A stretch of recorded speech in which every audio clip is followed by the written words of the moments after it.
What's up, guys? We're coming at you with another video. Today we're going to go over the Bronco Sport. This is the base model, so we're going to talk about everything that comes standard on the Bronco base. Should you buy this? Should you buy the Ford Escape? Let's get to it.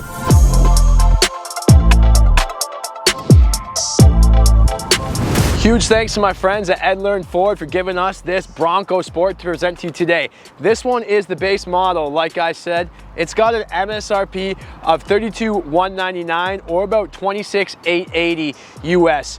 Let's get into some of the features and starting with the side profile. So a little bit of what's going on here, guys. If you don't like the full-size Bronco, you can shrink it down and go with this Bronco Sport.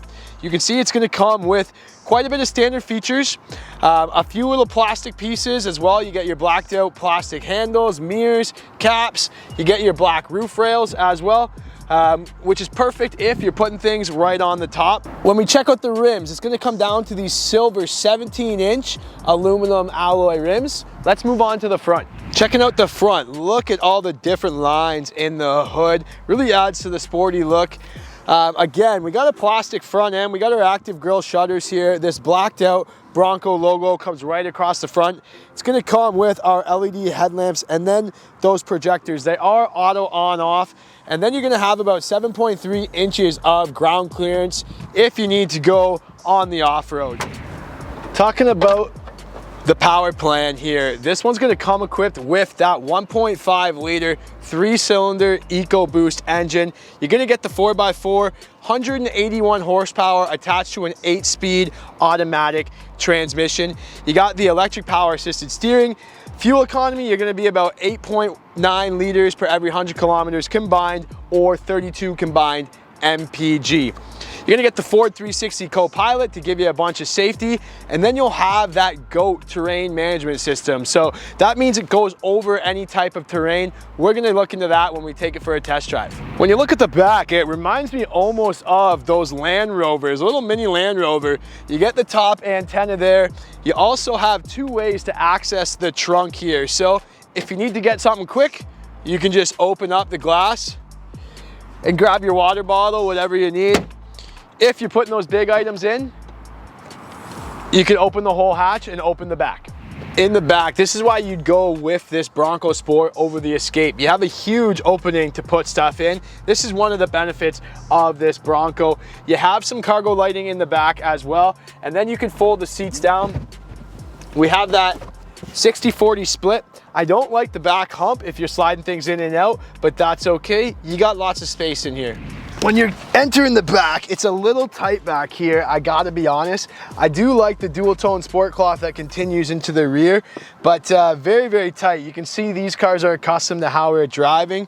So I'm 5'9", I wouldn't want to sit back here for a long time. There's no mat pockets. There's a little teeny cup holder down here, a little bit of storage, one USB and a USB-C to charge my phone. So I'm gonna give it a knock on the back seat. Let's get in and check out the interior here. You get the regular Ford key. Start it up. Here we are, I'm sitting in the manual adjustable seat. This one being the base, you do get the cloth interior. It's a two-tone interior, which I really like. And then I jump into the wheel here where I got my cruise control, I got my mounted controls. Gauge cluster is pretty standard. Like, this is taken right out of the Ford Escape. Looks very, very similar to what I've seen in those type of vehicles.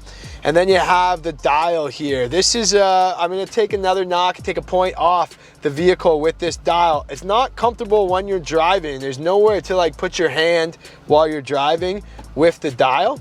In terms of the infotainment, you still get the Sync 3. They haven't gone with the Sync 4 yet on the screen here, but you do get a large screen. You have the auto start stop button below, radio controls, very similar to the Escape, like I said. There's a little bit of phone storage above that. And then here's our backup camera that comes on. The backup camera isn't too clear, but it's expected to have that in the base model vehicle. Manual air conditioning, you don't get the digital air conditioning. Everything is nice and manual here. And then you have a USB and a USB-C to charge your phone. When you're driving the Bronco, you definitely notice that 1.5, 3 liter right away. Like it's, you can hear it kind of accelerating there. It doesn't accelerate like I would want it to. Like, I would go with the bigger engine if I were buying a Bronco. I would maybe spend the extra money to get a little bit more power. This just feels sluggish. It feels kind of tinny.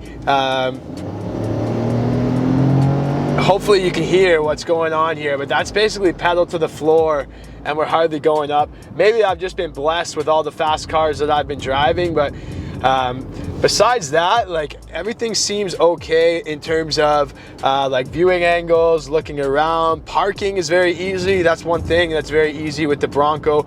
My only beef would be with the acceleration and the power. Like, it's very loud. You know you're in an entry-level vehicle when you're driving this car. Guys, comment below what you think of the Ford Bronco Sport. Would you buy this or would you buy the Ford Escape? That's a big question I'm sure a lot of Ford buyers are asking.